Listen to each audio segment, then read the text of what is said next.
All right, welcome back to the deep dive. Today, we're going to be taking a look at something that I think is really fascinating.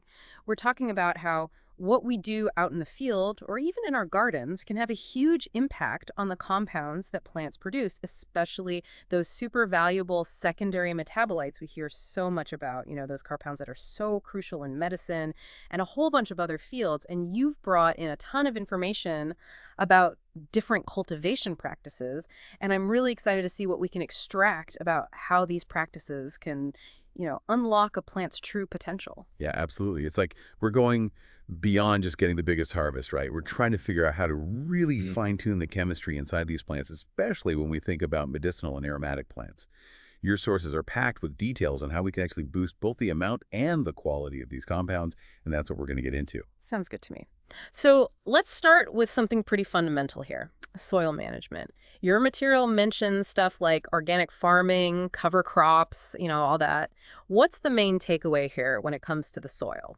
Well, the big idea is that healthy soil is kind of like the foundation for everything else. It's not just about giving the roots something to hold on to. It actually changes the plant's metabolism.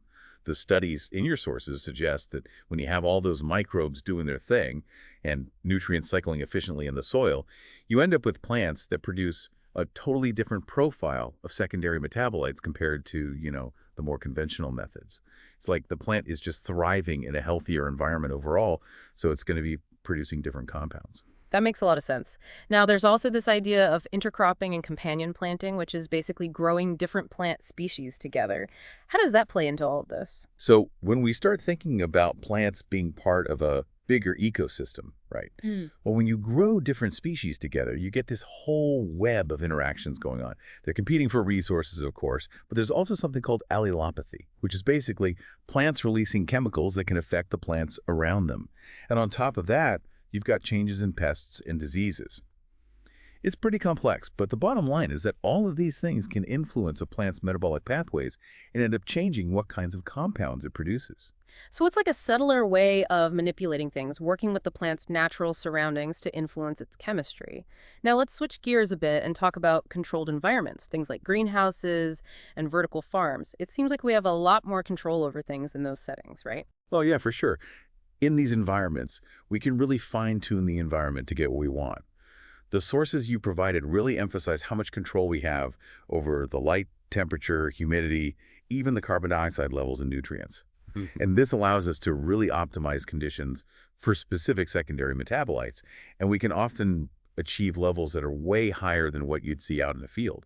It's all about taking those factors we were talking about before and fine-tuning them to get the results we want. I see. And this brings us to something I think is particularly interesting, the different strategies for enhancing production. I was really intrigued by the concept of controlled water stress. I mean, it seems a bit counterintuitive to actually limit water for a plant.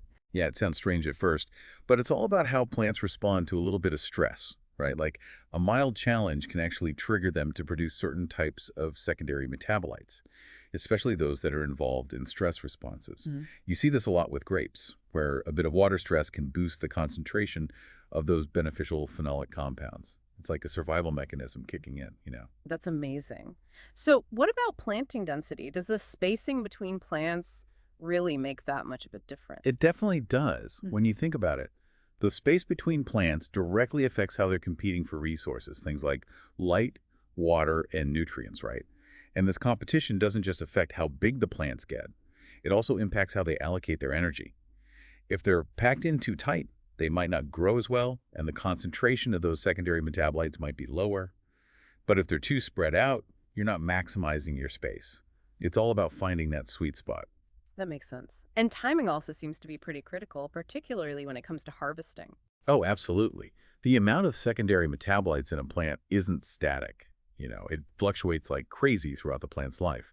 It changes with the developmental stage, like whether it's growing leaves or flowering. The time of day even makes a difference. And of course, the season matters too. The sources you brought in really emphasize the importance of figuring out that optimal harvest time to get the highest concentrations of the compounds you're after. And it's not just about when you harvest, it's also about which part of the plant you're harvesting. Leaves, roots, flowers, they'll all have different profiles of metabolites.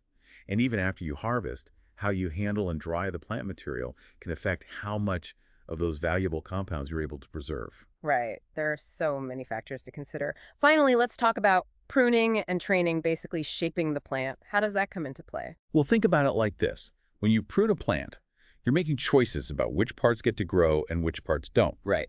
And by training a plant, you're directing its growth. And all of this manipulation can actually influence how the plant distributes its resources.